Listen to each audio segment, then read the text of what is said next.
Hi, I'm Amir, I'm an art student, and last week I had the opportunity to work with Jared Schiller, a filmmaker, on his unveiling of the Fourth Plinth statue in Trafalgar Square.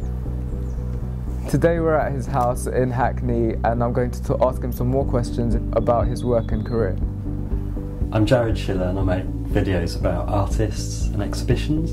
We're in my studio, which is actually in my house at the bottom of the garden, and it's where I come to edit my films or to research artists and develop new ideas.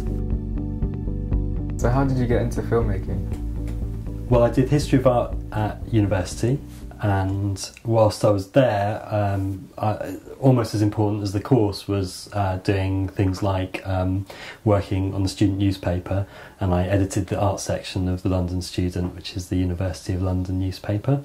So I was always interested in doing something media related towards the arts.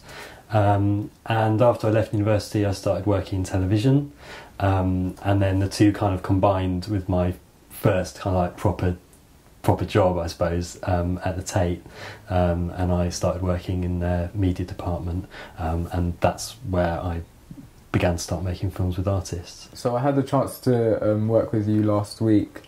How did that come about?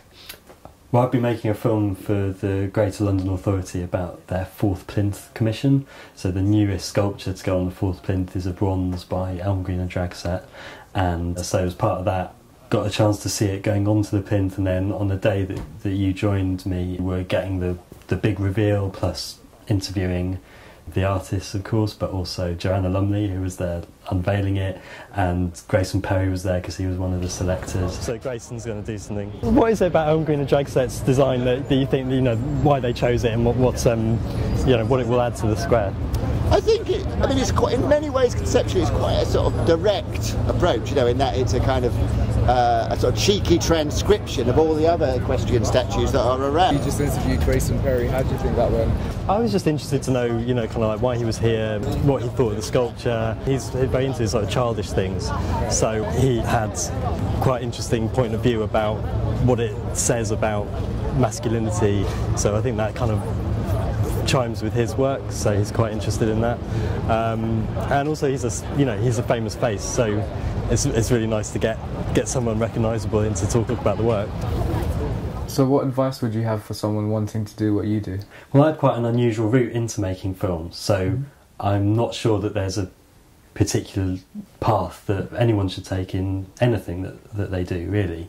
The really important thing is to take any opportunity as it comes, and to practice on, say, friends who are if you have friends who are artists, and make films about them, for example, and also to develop skills all around filmmaking, because it's not just about making a film, it's also about being able to maybe write about it and summarise things. And so if you are able to take photos and write and make films about art, then you have a really brilliant grounding, and you'll be able to get to where you ultimately want to be, which might be just to make films. So if you look here, this is the editing programme. This is footage from the morning where they actually installed the piece. It was about 5 in the morning, and so you can see it going in. It's filmed in infrared, which is why it's black and white, and then we move quite nicely into the next day with the sunshine out and blue skies and everyone preparing for the unveiling. Now, this is the moment of truth. I've been shown something the size of a hangman's rope, which I've got to manoeuvre rather gently. May I now present to you this commission of the Mayor of London's Fourth Plinth programme, the most wonderful boy on a rocking horse.